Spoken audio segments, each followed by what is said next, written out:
শুভ সকাল বন্ধুরা। আজকের সকালটা আর ৫টা সকালের চেয়ে একটু আলাদা। কারণ আজ আমরা খুব সকাল, সকাল ঘুম থেকে উঠে রেডি হয়ে নিয়েছি একটা বিশেষ জায়গায় যাওয়ার জন্য। বেশি দূরে নয়। আজ আমরা যাচ্ছি ঐতিহাসিক আর অত্যন্ত জাগ্রত এক স্থানে শেখরনগর মা কালীর মন্দিরে। তো চলুন আর দেরি না করে ঝটপট বেরিয়ে পড়া যাক।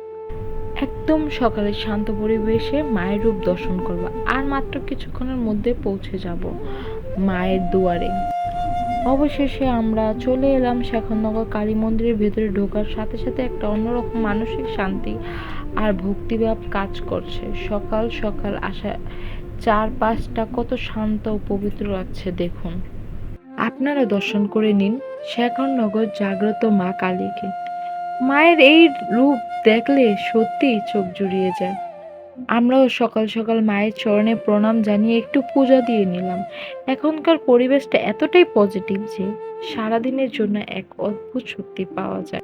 এরপর আমরা মায়ের একটু পাশে ঠিক বাবার দর্শন করতে চলে গেলাম, মানে ভোলেনাথের কাছে।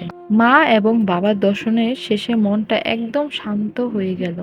সকাল সকাল এইরকম একটা আধ্যাত্মিক ও সুন্দর ভ্রমণ দিয়ে দিনটা শুরু করতে পেরে ভীষণ ভালো লেগেছে। আপনার এই ছোট ব্লগটি কেমন লাগলো অবশ্যই কমেন্ট করে জানাবেন। ভালো লাগলে লাইক শেয়ার, চ্যানেলটি ফলো করতে কিন্তু ভুলবেন না। দেখা হচ্ছে পরের ব্লগে। সবাই ভালো থাকবেন। টাটা।